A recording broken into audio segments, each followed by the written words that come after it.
बिस्मिल्लाहिर्रहमानिर्रहीम। अस्सलाम वालेकुम डियर स्टूडेंट्स। आज हम किस चीज़ के बारे में पढ़ेंगे? एवोगैड्रोस नंबर और साथ में क्या है मोलर वॉल्यूम और मोलर मास। इसको हम डिटेल से पढ़ेंगे इंशाल्लाह। और ये स्टोकियोमेट्री का लेक्चर नंबर 3 है।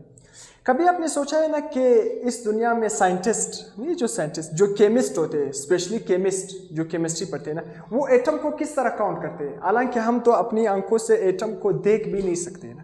एटम इतने छोटे है ना, छोटा पार्टिकल है, तो उसको हम देख भी नहीं सकते, मगर फिर ये दुनिया में ये केमिस्ट एटम को किस तरह काउंट करते हैं? कभी माइक्रोस्कोप के जरिए तो देख सकते हैं, फिर ये काउंट किस तरह करते हैं? मैं आपको बताता हूँ ना। इस दुनिया में ना जितने भी सहारा है ना, इस दुनिया पूरे दुनिया में जितने भी सहारा है, मतलब आप देखोगे ना जितने भी समंदर है ना, इस पूरे दुनिया में कितने रेत के जर्रे हैं, जिसको इंग्लिश में हम कहते हैं सैंड्स ऑफ ग्रेन्स। मतलब इस पूरी दुनिया में जितने भी रेत के जर्रे हैं, अगर इंसान उसको जमा करे और उसको गिनना स्टार्ट हो जाए ना, मतलब अब ये जो पूरी दुनिया में रेत के जर्रे हैं पता नहीं कितने ज़्यादा होंगे। तो अगर आप इस पूरे दुनिया में सहराओं समंदरों में ये तमाम रेत के जर्रों को इकट्ठा करो और उसको गिनना स्टार्ट करो, अगर मतलब गिनना तो इम्पॉसिबल है, अगर आप फिर भी इसको गिनना स्टार्ट करोगे, उसको इकट्ठे करोगे, ये फिर भी कम हो जाएंगे। ये फिर भी क्या होंगे? कम होंगे एवोगैड्रो नंबर से। एवोगैड्रो इतना बड़ा नंबर है। तो एवोगैड्रो क्या है? इतना बड़ा नंबर है। अगर आप इस पूरे दुनिया में क्या करोगे, जितने भी रेत के जर्रे हैं, अगर आप उसको गिनना स्टार्ट करो ना, फिर भी ये कम हो जाएंगे। या दूसरे अल्फाज में, इस दुनिया में जितने भी रेत के जर्रे हैं, रेत के जर्रे का मिसाल इसी वजह से हम देते हैं कि वो बहुत छोटे होते हैं ना, बहुत ज़्यादा भी होते हैं। इस दुनिया में जितने भी रेत के जर्रे, चाहे सहराओं में, समंदरों में, जिधर भी पाए जाते हैं, अगर आप इसको गिनना स्टार्ट करोगे ना, तो वो फिर भी कम होंगे सिर्फ एक छोटे से एक चम्मच पानी से। तो एक चम्मच पानी में मॉलिक्यूल ज़्यादा होंगे इस पूरे दुनिया में जितने भी रेत के जर्रे हैं। तो इस दुनिया में कितने ज़्यादा रेत के जर्रे, तो इन दुनिया में रेत के जर्रे फिर भी कम है। एक चम्मच ऑफ वाटर में जो मॉलिक्यूल है वो फिर भी उससे ज़्यादा है। तो फिर अगर एक चम्मच में, मतलब एक चम्मच वाटर अगर आप उठाओगे, मतलब एक चम्मच वाटर आपने उठा लिया, मतलब एक चम्मच पानी अगर आपने उठा लिया ना, तो उसमें अगर आप देखोगे मॉलिक्यूल इतने ज़्यादा है कि इस पूरे दुनिया के रेत के जर्रों से भी ज़्यादा है। तो फिर साइंटिस्ट जो केमिस्ट है इसको काउंट किस तरह करते हैं? तो कोई मतलब उसने तरीका तो अपनाया होगा, हालांकि इंसानी आंखों से हम भी नहीं देख सकते। तो वो काउंट किस तरह करते हैं? तो काउंट करने के लिए उन लोगों ने एक नंबर दिया, और उस नंबर को हम क्या नाम देते हैं? Avogadro's number. तो एवोगैड्रोस नंबर क्या है? बहुत आसान। एवोगैड्रोस नंबर क्या है? एवोगैड्रो एक साइंटिस्ट था, इससे पीछे कुछ हिस्ट्री है, हमारे बुक में हिस्ट्री नहीं दिया था। एक अमेरिकन साइंटिस्ट था और इसी तरह जे पेरन साइंटिस्ट था। जे पेरन ने क्या किया था? प्रिडिक्ट किया था कि मतलब एक मोल दुनिया में अगर आप किसी भी चीज़ का, मतलब इस पूरे दुनिया में किसी भी चीज़ का अगर आप एक मोल उठाओगे तो उसमें कितने पार्टिकल होंगे? एवोगैड्रो नंबर के पार्टिकल्स होंगे। अभी बताऊंगा एवोगैड्रो नंबर के कितने पार्टिकल होंगे। ये थोड़ा सा हिस्ट्री यार हमारे बुक में गिवन नहीं है। बाद में तो जिस तरह जे पेरन ने बताया कि एक मोल में इतने पार्टिकल हो सकते हैं, मगर फिर बाद में उसको प्रैक्टिकल मेलेकन ने क्या किया, उसको प्रूव भी किया कि एक मोल में इतने पार्टिकल हो सकते हैं। तो इसको अगर आप याद करो या ना करो कोई मसला नहीं है। तो एवोगैड्रोस एक साइंटिस्ट था, तो एवोगैड्रो एक साइंटिस्ट था, तो उसी के नाम से एक नंबर एवोगैड्रोस नंबर। उसने कहा अगर आप दुनिया में मतलब किसी भी शे का, मतलब अगर आप इस पूरे दुनिया में एक मोल उठाओगे किसी भी सब्सटेंस का, मतलब 1 मोल ऑफ एनी सब्सटेंस, मतलब इस दुनिया में अगर आप एक मोल किसी भी सब्सटेंस का उठाओगे, उसमें जो नंबर ऑफ पार्टिकल्स होंगे वो कितने होंगे? 6.022 10⁻⁻23 पार्टिकल। तो इस नंबर को हम क्या नाम देते हैं? ये जो हमारे पास क्या है 6.022 10⁻⁻23 पार्टिकल्स, इस नंबर को दरअसल में हम नाम देते हैं एवोगैड्रो नंबर। और एवोगैड्रो नंबर को हम किससे ज़ाहिर करते हैं? Na से ज़ाहिर करते हैं। तो आसान अल्फाज में एवोगैड्रोस क्या है? एवोगैड्रोस नंबर क्या है? The number of particles. अब देखो अक्सर स्टूडेंट यहाँ पर क्वेश्चन करते हैं कि पार्टिकल से मुराद क्या है? पार्टिकल से मुराद हमारे पास क्या है? एटम भी हो सकते हैं, मॉलिक्यूल्स भी हो सकते हैं, उसी तरह आयंस भी हो सकते हैं, फार्मूला यूनिट भी हो सकता है। तो the number of particle present in 1 mole of a substance, मतलब 1 मोल ऑफ सब्सटेंस में जितने पार्टिकल्स होंगे उस पार्टिकल्स उसको हम क्या नाम देंगे, उस पार्टिकल्स को एवोगैड्रो नंबर का नाम देंगे। मतलब आसान अल्फाज में आप किस तरह कहोगे कि आसान अल्फाज में क्या है कि 1 मोल ऑफ एनी सब्सटेंस। अब देखो सब्सटेंस, मैंने आपको पिछले लेक्चर में बताया सब्सटेंस का मतलब क्या है, एलिमेंट हो सकता है, कंपाउंड हो सकता है, आयोनिक कंपाउंड हो सकता है, आयंस हो सकते हैं। तो सब्सटेंस क्या है, एक शे है, वो एलिमेंट भी, कंपाउंड भी हो सकता है, आयोनिक कुछ भी हो सकता है। तो अपने से घबराना नहीं है। तो 1 मोल ऑफ एनी सब्सटेंस, अगर आप इस दुनिया में 1 मोल किसी भी सब्सटेंस का उठाओगे, वो एलिमेंट हो सकता है, वो कंपाउंड हो सकता है, वो मॉलिक्यूल हो सकता है, आयंस हो सकते हैं। तो 1 मोल ऑफ एनी सब्सटेंस, उसमें कितने पार्टिकल्स होंगे, 6.022 10⁻23 पार्टिकल। और इस बड़े नंबर को हम नाम देते हैं एवोगैड्रो नंबर। और इस एवोगैड्रो नंबर को हम किससे जाहिर करते हैं, Na से जाहिर करते हैं। तो कितना आसान हुआ ना। तो ये क्या है, ये जो हमारे पास एक नंबर है, इस नंबर को देखो 10⁻23। अगर आप क्या करोगे, 6 के साथ 23 जीरो लिखोगे, 23 जीरो, तो 1 2 3 4 5 पेपर में आप इस तरह लिखते जाओ। आपका टाइम तो गुजर जाएगा मगर आपका लिखना खत्म नहीं हो जाएगा। ये इतना बड़ा नंबर है।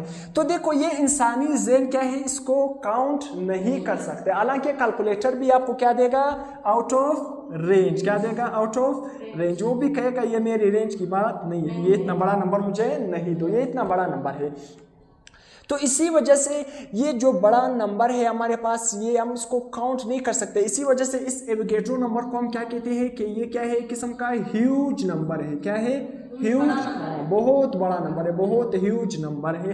तो इसी वजह से साइंटिस्ट ने कहा अगर आप 1 मोल उठाओगे ना, 1 मोल किसी भी चीज़ का उठाओगे, किसी भी सब्सटेंस का उठाओगे, उसमें जो नंबर ऑफ पार्टिकल्स होंगे वो किसके बराबर होंगे, 6.010⁻23।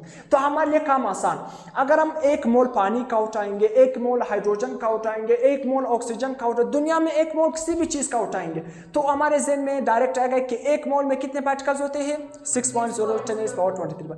तो दुनिया में अगर आप 1 मोल किसी भी सब्सटेंस का उठाओगे तो आप डायरेक्ट बता सकते हो कि इसमें पार्टिकल कितने हैं, इतने पार्टिकल्स है। तो इसी वजह से साइंटिस्ट ने क्या किया, एक पार्टिकल मतलब एक नंबर इजाद करवाया। और इस नंबर को मेलेकिन ने एक्सपेरिमेंटली भी प्रूव किया कि 1 मोल में कितने पार्टिकल हो सकते हैं, इतने पार्टिकल हो सकते हैं। तो इसी वजह से ये हमारे लिए आसान हो गया, कम। तो इसी वजह से हमारे लिए काम आसान बन गया या नहीं। तो अभी आप यहाँ पर बता सकते हो या नहीं कि साइंटिस्ट एटम को किस तरह काउंट करते हैं। साइंटिस्ट बल्कि साइंटिस्ट जो एटम है वो इस तरह काउंट नहीं करते कि 1 एटम 2 एटम 3 एटम। उसने क्या किया, उसने एक्सपेरिमेंटली क्या किया, एक प्रूफ किया, मतलब उस हमारे लिए आसानी पैदा की। उसने कहा कि दुनिया में 1 मोल में कितने पार्टिकल है, इतने पार्टिकल है, 6.022 10⁻23 पार्टिकल। तो अगर आप किसी भी एक चीज़ का मोल, अगर आप 1 मोल में इतने पार्टिकल है तो आप 2 का बता सकते हो, उसको 2 से मल्टीप्लाई करो, 3 का बता सकते हो, उसको 3 से मल्टीप्लाई करो। तो इसी वजह से साइंटिस्ट ने एक स्टैंडर्ड फिक्स किया। क्या फिक्स किया, एक स्टैंडर्ड फिक्स किया। अब स्टैंडर्ड किस तरह फिक्स किया, अब देखो जिस तरह हम कहते हैं 1 दर्जन, जब भी हमारे जहन में 1 दर्जन आ जाता है तो वो कितने आते हैं, 12। तो एक किस्म का फिक्स नंबर है। या अगर हम कहेंगे 1 पेयर, 1 जोड़ा, तो हमारे जहन में कितने आएगा, 2। तो ये एक किस्म का फिक्स, हाँ सेम। तो अगर हम 1 डजन कहेंगे तो उसमें 12 आइटम होंगे। तो उसी तरह या 1 पेयर कहेंगे तो उसमें 2 होंगे। तो इसी वजह से हमारे पास आसान अल्फाज में अगर हमारे जहन में 1 मोल आ जाएगा तो बस आपने कंफ्यूज नहीं होना है। अगर 1 मोल आ जाए तो उसका मतलब क्या है, उसमें कितने पार्टिकल है, 6.022 10⁻23 पार्टिकल। तो पार्टिकल्स तो आपको पता है, पार्टिकल क्या हो सकते हैं, एटम्स हो सकते हैं, मॉलिक्यूल्स हो सकते हैं, फार्मूला यूनिट हो सकता है, आयंस हो सकते हैं। बहुत आसान, बस ये हमारे पास क्या हो गया, एवोगैड्रो नंबर हो गया। तो इसी वजह से मैंने आपको कहा, अगर आप देखो 1 मोल, अगर मैं क्या कहूँगा 1 मोल वाटर, देखो यहाँ पर अभी मैं आपको समझाऊंगा। अभी अगर मैं 1 मोल वाटर उठाऊंगा ना, तो 1 मोल वाटर में कितने पार्टिकल, ये पार्टिकल 6.022 10⁻23 पार्टिकल। तो ये जो नंबर है, ये वाला नंबर, ये इतना बड़ा नंबर है कि अगर आप ये पूरी दुनिया में जितने रेत के जरे हैं इसको काउंट भी करो ना, फिर भी वो कम पड़ जाएंगे, ये नंबर ज्यादा है। तो इसी वजह से अगर कोई आपको कहे इस चम्मच में पानी है, 1 मोल मैंने पानी उठाया ना, 1 मोल पानी उठाया, तो अगर आप इसको कहोगे इस पूरे दुनिया में जितने रेत के जरे हैं वो ज्यादा है या इस ये पानी के अंदर जो 1 चम्मच पानी के अंदर जो मॉलिक्यूल है ये ज्यादा है, तो ये 1 चम्मच के अंदर जो मॉलिक्यूल की तादाद है ये ज्यादा है इस पूरे दुनिया में रेत के जरों से। तो इतनी ज्यादा मॉलिक्यूल है। हाँ वो तो रेत के जरिए को देंगे कि हाँ इतना कम, एक चम्मच में क्या आएगा ना, वो तो कहेगा। जिसको पता नहीं होगा, जो केमिस्ट्री पढ़ रहे होंगे उसको तो पता होगा। अगर आप उसको कहोगे एक चम्मच में मॉलिक्यूल ज़्यादा है इस पूरे दुनिया में रेत की ज़रूरत से, वो आपको कहेगा क्या एक चम्मच में इतना कम पानी और रेत की ज़रूरत। वो आसान अल्फाज में वो हमारा दिमाग खाएगा मगर फिर भी नहीं मानेगा नहीं, उसको ज़बरदस्ती फिर केमिस्ट्री में लाना पड़ेगा कि केमिस्ट्री पढ़ो फिर आपको समझ आएगा। तो एग्जांपल में आते हैं, तो आसान अल्फाज में एवोगैड्रो नंबर क्या है, एक बड़ा नंबर। एवोगैड्रो एक साइंटिस्ट का नाम था, इसको हम Na से रिप्रेजेंट करते हैं। इसने कहा अगर आप एक मोल किसी भी चीज़ का उठाओगे उसमें इतने पार्टिकल्स होंगे। आसान अल्फाज में एक मोल किसी भी चीज़ का उठाओगे उसमें इतने पार्टिकल्स होंगे। तो अगर हम एक मोल हमें पता चल जाए तो हम 2 का भी बता सकते हैं, 3 का भी बता सकते हैं, 10 का भी बता सकते हैं, 20 का भी बता सकते हैं। तो एग्जांपल पर आते हैं, जिस तरह एक मोल ऑफ ऑक्सीजन, अगर मैं ऑक्सीजन, देखो ऑक्सीजन सिर्फ अकेला है या नहीं, तो इसका मतलब क्या है, ऑक्सीजन किस फॉर्म में है, एटम फॉर्म में है। किस फॉर्म में है, एटम फॉर्म। एक मोल ऑफ ऑक्सीजन एटम, इसमें कितने पार्टिकल्स होंगे, बहुत आसान, 6.02 10 पावर 23। अब देखो पार्टिकल्स मैंने कहा एटम भी हो सकते हैं, मॉलिक्यूल भी हो सकते हैं, फार्मूला यूनिट भी हो सकता है, आयंस भी हो सकते हैं। तो यहाँ पर देखो ऑक्सीजन देखो किस फॉर्म में है, एटम की फॉर्म में है। तो यहाँ पर मैं पार्टिकल की जगह भी क्या लिखूंगा, एटम्स लिखूंगा। क्या लिखूंगा, एटम्स लिखूंगा। क्या लिखूंगा, एटम। तो यहाँ पर एटम भी सिर्फ क्या लिखो, एटम। क्या है, एटम। तो समझ आ गया। अब इसके बाद क्या है, 1 मोल ऑफ वाटर। अब देखो H2O हमारे पास क्या है, मॉलिक्यूल है। क्या है, मॉलिक्यूल है। तो 1 मोल ऑफ वाटर अगर आप उठाओगे उसमें कितने पार्टिकल होंगे, 6.02 10 पावर 23 मॉलिक्यूल्स। अब मैं क्या, क्योंकि वाटर किस फॉर्म में पाया जाता है, मॉलिक्यूल की फॉर्म में पाया जाता है, तो मैं पार्टिकल की जगह क्या लिखूंगा, मॉलिक्यूल लिखूंगा। तो ये अक्सर एमसीक्यूज में आता है कि 1 मोल ऑफ वाटर किसके बराबर है। ये तो हमारे ज़हन में आ जाता है कि 1 मोल दुनिया में किसी भी चीज़ का उठाओगे उसमें इतने पार्टिकल्स होंगे। तो आगे क्या लिखना होगा, इस चीज़ को हमने देखना है कि यहाँ पर वाटर है, यहाँ पर मतलब मॉलिक्यूल है, एटम है, फार्मूला यूनिट है, आयंस है, उसी के मुताबिक हमने वही चीज क्या होगा, लिखना होगा। तो अगर मॉलिक्यूल है तो यहाँ पर पार्टिकल की जगह मॉलिक्यूल आएगा। अगर एटम होगा तो यहाँ पर क्या जाएगा, एटम। अगर मैं लिखूं 1 मोल ऑफ हाइड्रोजन या 1 मोल ऑफ सोडियम लिख लूं, 1 मोल ऑफ क्या लिखूं, लेट सपोज सोडियम नहीं, सोडियम आयन की फॉर्म में पाया जाता है। अगर मैं लिखूं 1 मोल ऑफ कार्बन तो ये फिर भी किसमें क्या होंगे, 6.022 10 पावर 23 एटम, 23 एटम्स या एटम। इसके बाद क्या है, 1 मोल ऑफ NaCl। NaCl हमारे पास क्या है, आयोनिक कंपाउंड। क्या है, सोडियम क्लोराइड हमारे पास क्या है, आयोनिक कंपाउंड है। क्या है, आयोनिक कंपाउंड। तो बहुत आसान, आयोनिक कंपाउंड के लिए हम क्या यूज करते हैं, फार्मूला यूनिट। बस किस्सा खत्म। आयोनिक कंपाउंड के लिए हम क्या यूज करते हैं, फार्मूला यूनिट। तो 1 मोल ऑफ NaCl में कितने पार्टिकल होंगे, 6.02 10 पावर 23 पार्टिकल्स की जगह क्या आएगा, फार्मूला यूनिट। वो किस फॉर्म में पाया जाता है, फार्मूला यूनिट, क्योंकि ये आयोनिक कंपाउंड है। आयोनिक कंपाउंड के साथ हम क्या लिखते हैं, फार्मूला यूनिट लिखते हैं। बहुत आसान। अब 1 मोल ऑफ कार्बोनेट, अब देखो ये किस फॉर्म में, आयन की फॉर्म में है या नहीं। तो अगर ये आयंस की फॉर्म में है तो 1 मोल ऑफ कोई भी आयंस आप उठाओगे उसमें ये पार्टिकल्स तो होंगे, मगर आगे क्या लिखना होगा, आयंस लिखना होगा। क्या लिखना होगा, आयंस लिखना होगा। अब यहाँ पर एक इंटरेस्टिंग इन्फॉर्मेशन है, एवोगैड्रो नंबर खत्म हो गया। इंटरेस्टिंग इन्फॉर्मेशन ये है, जो ये इतना बड़ा नंबर है ना, अगर आप क्या करोगे, रेट ऑफ 5 बिलियन पर सेकेंड, अगर आप क्या करोगे, 1 सेकेंड में कितने एटम काउंट करोगे, 5 बिलियन। मतलब आप इतनी स्पीड से काउंट कर रहे हो कि 1 सेकेंड जब गुजर जाते हैं तो आप कितने बिलियन एटम काउंट करते हैं, 5 बिलियन। तो अगर आप 1 सेकेंड में 5 बिलियन एटम को काउंट करते हो तो फिर भी ये जो एवोगैड्रो नंबर है ना, ये जो बड़ा नंबर है 6.02 10 पावर 23 पार्टिकल, या आसान अल्फाज में 1 मोल किसी भी चीज़ का उठाओगे उसमें कितने पार्टिकल्स होंगे, ये। तो अगर आप 1 सेकेंड में 5 बिलियन एटम्स को काउंट करते हो तो फिर भी अगर आप अगर आप फिर भी आपने इसको काउंट करना है, ये जो इतना बड़ा नंबर है, तो आपको 4 बिलियन ईयर्स लगेंगे। तो 1 मोल, तो ये बहुत ही हमारे बस, तो इसी वजह से केमिस्ट ने हमारे लिए कितनी आसानी पैदा की ना, आसानी है यानी 1 मोल ना, अगर आपको चाहते हो कि मैंने 1 मोल के पार्टिकल्स या 1 मोल में कितने एटम्स है वो मैंने मतलब पार्टिकल्स को काउंट करने हैं 1 मोल में कितने, तो अगर आप इतनी स्पीड से भी, ये हमारे बस की बात नहीं है, 5 बिलियन पर सेकेंड, अगर 1 सेकेंड में 5 बिलियन एटम को आप गिनते हो फिर भी आपको 4 बिलियन ईयर्स लगेंगे 1 मोल में कितने एटम। तो हमारी ज़िंदगी 70 साल, तो ये बिलियन किधर, तो ये हमारे बस की बात नहीं है। तो इसी वजह से हमने इस तरह स्टैंडर्ड फिक्स किए होते हैं। इसके बाद दूसरा कंसेप्ट मोलर वॉल्यूम।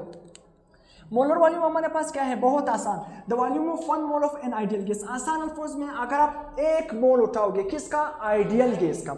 अब देखो आइडियल गैस हमारे पास क्या है, ये आगे हम पढ़ेंगे। आइडियल गैस ऐसा गैस है जो ख्याली गैस है, इस रियल दुनिया में एग्जिस्ट नहीं करता। हाइपोथेटिकल गैस किस तरह, जब साइंटिस्ट एक्सपेरिमेंट करते थे, तजर्बा करते थे ना, तो वो ज़हन में तस्वुर करते थे अगर गैस इस तरह हो गया तो इस पर ये लॉ एप्लीकेबल हो सकता है। तो आइडियल गैस कौन सा गैस है, इस रियल दुनिया में मौजूद नहीं है, सिर्फ ख्याली गैस है, सिर्फ देखो जो हम ख्याल में सोच सकते हैं, रियल दुनिया में नहीं कर सकते। तो इसी वजह से अगर आप 1 मोल क्या है, आइडियल गैस का उठाओगे, 1 मोल आइडियल गैस का उठाओगे तो उसका जो वॉल्यूम होगा उसको हम क्या नाम देंगे, मोलर वॉल्यूम। कितना आसान। अगर आप 1 मोल आइडियल गैस का उठाओगे उसका जो वॉल्यूम होगा उस वॉल्यूम को हम क्या नाम देंगे, मोलर वॉल्यूम। और वो वॉल्यूम भी फिक्स होता है, क्या होता है, फिक्स होता है। तो यहाँ पर the volume of 1 mole of an ideal gas at STP. STP का मतलब क्या है, स्टैंडर्ड टेम्परेचर प्रेशर। आपने एक किस्म का स्टैंडर्ड टेम्परेचर प्रेशर पर क्या है, इस तरह नहीं कि कोई टेम्परेचर आपने बढ़ा दिया कम कर दिया, प्रेशर बढ़ा दिया कम कर दिया, तो नहीं, स्टैंडर्ड टेम्परेचर प्रेशर पर। किस पर, स्टैंडर्ड टेम्परेचर प्रेशर पर अगर आप 1 मोल आइडियल गैस का उठाओगे ना तो उसका जो वॉल्यूम होगा उसको हम क्या नाम देंगे, मोलर वॉल्यूम। और इसको हम किससे ज़ाहिर करते हैं, Vm से ज़ाहिर करते हैं। तो इसी वजह से 1 मोल ऑफ एनी गैस, फिर से वही बात आ गई, इस दुनिया में आइडियल गैस, रियल गैस की बात नहीं कर रहा हूं, किस गैस का, आइडियल गैस। अगर आप 1 mole of any gas, any gas का मतलब क्या है, आइडियल गैस। यहां पर मैं आइडियल भी लिख लेता हूं, क्या लिख लेता हूं, आइडियल गैस। तो अगर आप 1 mole of any ideal gas, अगर आप क्या करोगे, 1 मोल आइडियल गैस का लोगे तो उसका जो वॉल्यूम होगा वो कितना होगा, 22.414 dm क्यूब, 22.414 dm क्यूब। बहुत आसान। अगर आप इस दुनिया में 1 मोल क्या करोगे, आइडियल गैस का लोगे तो उसका वॉल्यूम कितना होगा, ये 22.414 dm क्यूब। तो बहुत आसान। अगर कोई आपसे पूछे 1 मोल, देखो 1 मोल ऑफ एनी गैस, या sorry 1 mole of ideal gas आपसे कहता है इसका वॉल्यूम, तो हमें पता है 1 मोल ऑफ जो आइडियल गैस है उसका वॉल्यूम क्या है, 22.414, ये फिक्स है।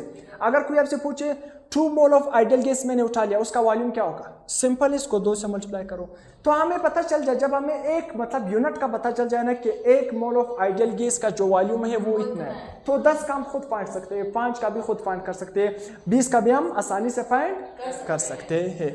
तो इसी वजह से इसको अगर आप क्या करोगे, डीएम क्यूब से किस में कन्वर्ट करोगे, सेंटीमीटर क्यूब में, तो ये क्या बन जाएगा, आसान अल्फाज में 22.414 सेंटीमीटर क्यूब। उसी तरह अगर आप इसको किस में कन्वर्ट करोगे, मीटर क्यूब में कन्वर्ट करोगे तो क्या बन जाएगा, 0.022414 मीटर क्यूब। तो ये कुछ भी हो सकता है। तो 1 mole of ideal gas, 1 mole of any ideal gas, इन्हीं को बचाओ, ये सेंस सही बन जाएगा, 1 मोल ऑफ आइडियल गैस। अब सेंटेंस सही बन जाएगा, 1 मोल ऑफ आइडियल गैस, उसका जो वॉल्यूम होगा वो कितना होता है, फिक्स होता है, 22.414 dm क्यूब। ये अलग यूनिट है। अगर आप सेंटीमीटर क्यूब में दोगे तो 22.414, अगर आप मीटर क्यूब में दोगे तो 0.022414 मीटर क्यूब। बहुत है। ये एमसीक्यूज के हवाले से आपने याद रखना है कि मीटर क्यूब में, डीएम क्यूब में और सेंटीमीटर क्यूब में वैल्यू क्या है, चेंज। तो मोलर वॉल्यूम समझ आ गया कि अगर आप क्या करो, 1 मोल आइडियल गैस का उठाओगे ना एसटीपी पर, उसका वॉल्यूम कितना होगा, 22.414 डीएम क्यूब, या सेंटीमीटर क्यूब में देखो या मीटर क्यूब में देखोगे तो इस वॉल्यूम को हम नाम देते हैं मोलर वॉल्यूम। इसके बाद हमारे पास क्या है, एग्जांपल पर आते हैं। तो एक बात आपने याद रखना है, मोलर वॉल्यूम देखो यहाँ पर डिफिनेशन में भी बता रहे आइडियल गैस, ये सिर्फ और सिर्फ आइडियल गैस के लिए, ये आपने याद रखना है। न तो सॉलिड के लिए होता है आइडियल, मतलब क्या है मोलर वॉल्यूम, न तो लिक्विड के लिए होता है, ये इन दोनों के लिए नहीं होता। मतलब क्या है, नॉट फॉर सॉलिड, उसी तरह क्या है, और लिक्विड, मतलब इन दोनों के लिए ये नहीं है, सिर्फ और सिर्फ किसके लिए, वो भी कौन सा gas, molar volume ideal gas के लिए, रियल गैस के लिए भी नहीं, आइडियल गैस के लिए है। तो एग्जांपल में जब आपने मिसाल देना है तो आपने भी क्या करना होगा, सही सोच समझते देना होगा मिसाल। ये जो सारी मिसाल मैंने दिया है ये ऐसे गैस है जो इसका बिहेवियर आइडियल की तरह होता है, मगर ये भी क्या है, हमारे पास रियल दुनिया में एग्जिस्ट तो करते हैं। ये जब आगे आने वाले चैप्टर आएंगे तो मैं आपको बताऊंगा। हालांकि ये रियल वर्ल्ड में एग्जिस्ट करते हैं मगर इसका जो नेचर है वो आइडियल की तरफ बहुत नजदीक है। आगे आपको समझ आएगा जब डेविएशन पॉइंट पढ़ेंगे पॉजिटिव नेगेटिव डेविएशन, जो हम वहाँ पर पढ़ेंगे आइडियल गैस, रियल गैस, उसी तरह बॉयज लास्ट पढ़ेंगे, सही है। तो अभी आप उस चक्करों में अपने नहीं जाना है। तो 1 मोल ऑफ हाइड्रोजन गैस, तो आपने जो एग्जांपल देने होंगे ना मोलर वॉल्यूम के लिए, सारे के सारे किसके देने होंगे? गैसेस का देने होंगे। किसका देने होंगे? गैसेस का देने होंगे। तो 1 मोल ऑफ हाइड्रोजन, तो बहुत आसान, 1 मोल ऑफ हाइड्रोजन गैस उसका वॉल्यूम क्या होगा? बहुत ही आसान, 22.414 dm³। या आप इस तरह भी कह सकते हो 1 मोल ऑफ जो हाइड्रोजन गैस है उसका वॉल्यूम 22.414 dm³ है। और हमने ये भी पढ़ा कि 1 मोल दुनिया में किसी भी चीज़ का उसमें कितने पार्टिकल होते हैं? ये। तो देखो यहाँ पर हम लिख सकते हैं ना 1 मोल ऑफ हाइड्रोजन का जो मोलर वॉल्यूम होगा वो इतना होगा, और 1 मोल ऑफ हाइड्रोजन गैस और इसमें मालिक्यूल की पार्टिकल्स कितने होंगे? 6.02 10⁻23 मालिक्यूल्स। क्या होंगे? मालिक्यूल्स, क्योंकि हाइड्रोजन किस फॉर्म में पाया जाता है? मालिक्यूल्स की फॉर्म में पाया जाता है। उसी तरह 1 मोल ऑफ CH4, अब 1 मोल ऑफ CH4 आप उठाओगे उसका मोलर वॉल्यूम कितना होगा? 22.414 dm³। बहुत आसान, क्योंकि हमने पढ़ लिया कि 1 मोल ऑफ आइडियल गैस उठाओगे जो भी होगा उसमें उसका जो वॉल्यूम होगा वो कितना होगा? 22.414 dm³। तो देखो 1 मोल ऑफ क्या सेम होगा। तो 1 मोल ऑफ CH4, आपने कंफ्यूज नहीं होना है। 1 मोल ऑफ CH4 उठाओगे तब भी 22.414 dm³। या हमने अभी पढ़ा था कि 1 मोल किसी भी चीज़ में कितने पार्टिकल होंगे? ये। तो 1 मोल ऑफ CH4 में जो पार्टिकल्स होंगे वो कितने होंगे? 6.02 10⁻23। यहाँ पर ये मालिक्यूल की फॉर्म में है, तो यहाँ पर हम क्या लिखेंगे? मालिक्यूल्स लिखेंगे। अब 1 मोल ऑफ कार्बन डाइऑक्साइड, उसका मोलर वॉल्यूम कितना होगा? ये 22.414 dm³। और 1 मोल ऑफ कार्बन डाइऑक्साइड में जो पार्टिकल्स होंगे वो कितने होंगे? 6.02 10⁻23 molecules. 1 mole of ammonia gas है, उसका जो मोलर वॉल्यूम होगा वही, और इसमें पार्टिकल्स कितने होंगे? ये मालिक्यूल्स होंगे। अब देखो मोलर मास पर आते हैं, तो मोलर वॉल्यूम भी पढ़ा, एवोगैड्रो नंबर पे। अब मोलर मास पर आते हैं। मोलर मास क्या है? बहुत सिंपल है, कोई भी कंफ्यूजन का बात नहीं है। मोलर मास, अब देखो मोलर मास हम किसी भी गैस का भी निकाल सकते हैं, सॉलिड का भी निकाल सकते हैं, लिक्विड का भी निकाल सकते हैं, किसी भी चीज, मोलर मास हम किसी भी चीज का निकाल सकते हैं। किस तरह? The mass of 1 mole of a substance in gram. बहुत आसान, जब आप क्या करेंगे सब्सटेंस, तो मैंने आपको समझाया एलिमेंट, कंपाउंड, कुछ भी हो सकते हैं। अगर हम 1 मोल सब्सटेंस का क्या करेंगे? उसको उठाएंगे और उसका मास किस में कन्वर्ट करेंगे? ग्राम में। तो 1 mole of the mass of 1 mole of a substance in gram. अगर हम क्या करेंगे? मास क्या करेंगे? 1 मोल, मतलब 1 मोल ऑफ सब्सटेंस, मतलब आसान फर्ज में अगर हमने सब्सटेंस को उठा लिया और उस सब्सटेंस का 1 मोल हमने उठा लिया, 1 मोल उठाने से मतलब उसका मास हम किस में कन्वर्ट करेंगे? ग्राम में कन्वर्ट करेंगे। तो इसको हम क्या नाम देंगे? Molar mass. ये आपको एग्जांपल से बहुत अच्छी तरह समझ आएगा। नहीं 1 मोल, तो द मास ऑफ 1 मोल, मतलब 1 मोल का जितना मास होगा उसको आप किस में कन्वर्ट करो? ग्राम में कन्वर्ट करो। तो इसको हम क्या नाम देंगे? Molar mass. मोलर वॉल्यूम अलग है, वो आइडियल गैसेस के लिए। मोलर मास क्या है? अलग है। ये जनरल टर्म में आप क्या है किसी भी सब्सटेंस के लिए यूज कर सकते हो। एलिमेंट का भी मोलर मास, कंपाउंड, किसी भी चीज का निकाल सकते हो गैस। तो क्या है, जब हम 1 मोल का मास को ग्राम में कन्वर्ट करेंगे तो इसको हम क्या नाम देंगे? Molar mass. अब देखो किस तरह एग्जांपल समझाता हूं, आपको डेफिनेशन खुद याद हो जाएगा। एग्जांपल देखो, अमोनिया, अगर आप कोई आपसे पूछे कि अमोनिया का क्या बताओ? मोलर मास बताओ। अब मोलर मास को बताने के लिए या मोलर मास को फाइंड करने के लिए आपको क्या चीज आना चाहिए? Atomic masses. क्या याद होने चाहिए? Atomic masses. एटॉमिक मासेस हम किस तरह पढ़ते हैं? देखो, जो नाइट्रोजन है ना, नाइट्रोजन का एटॉमिक मास क्या है? 14। एटॉमिक की मास क्या है? 14। देखो, एक एटॉमिक मास है और एक क्या है? Atomic number. तो एटॉमिक नंबर यूज नहीं करना, क्या यूज करना है? Atomic mass. तो नाइट्रोजन का एटॉमिक मास क्या है? 14 प्लस। और हाइड्रोजन का एटॉमिक मास क्या होता है? 1 होता है। क्या होता है? 1। यहाँ पर कितने हाइड्रोजन है? 3 है। तो हम 1 को किससे मल्टीप्लाई करेंगे? 3 से। तो 14 लिख लिया, प्लस 1 को 3 से ज़रब करेंगे तो क्या बन जाएगा? 3। तो 14 प्लस 3 क्या बन जाएगा? 17 ग्राम। क्या बन जाएगा? 17 ग्राम बन जाएगा। तो ये हमारे पास देखो 17 ग्राम। हमने क्या किया? अमोनिया का 1 मोल उठाया और उसका जो मोलर मास फाइंड किया एटॉमिक मासेस के जरिए। ये ग्राम में कन्वर्ट हो गया या नहीं? तो ये हमारे पास क्या बना? Molar mass. 17 ग्राम हमारे पास क्या बना? मोलर मास बना। तो बहुत आसान, अपने कंफ्यूज नहीं होना है कि मोलर मास कोई आसमान से नहीं उठा गया। बहुत आसान, गैस, लिक्विड, किसी भी चीज़ का फाइंड करो, सिर्फ उसका एटॉमिक मास को यूज करो, उस कंपाउंड को मोलर मास फाइंड करो। तो यहाँ पर भी देखो, कार्बन डाइऑक्साइड, कार्बन का एटॉमिक मास क्या है? 12। फिर प्लस लिखोगे, दूसरा आइटम स्टार्ट हो गया ऑक्सीजन। ऑक्सीजन के साथ क्या लिखा हुआ है? 2। तो 16 तो है, क्या लिखा हुआ है? 2। तो 16 को हम किससे ज़रब करेंगे? 2 से। तो 12 प्लस 16 ज़रब 2 32। 12 प्लस 32 44 ग्राम। ये 44 ग्राम क्या बना? मोलर मास बना। तीसरा एग्जाम्पल, जिस तरह बेंजीन C6H6, आप इसका मोलर मास फाइंड करो, बहुत आसान। कार्बन का एटॉमिक मास 12 को किससे ज़रब करेंगे 6 से, प्लस उसी तरह हाइड्रोजन का मास नंबर क्या है 1 को किससे ज़रब कर देंगे 6 से। दरमियान जब एक एटम खत्म दूसरा एटम स्टार्ट होगा तो अपने दरमियान में क्या लिखना होगा प्लस लिखना होगा। तो 12 ज़रब 6 72, 1 ज़रब 6 बन जाएगा। तो 72 प्लस 6 क्या बन जाएगा 78 ग्राम। तो ये क्या बना मोलर मास बना। तो अब यहाँ तक हमारा टॉपिक कंप्लीट हो।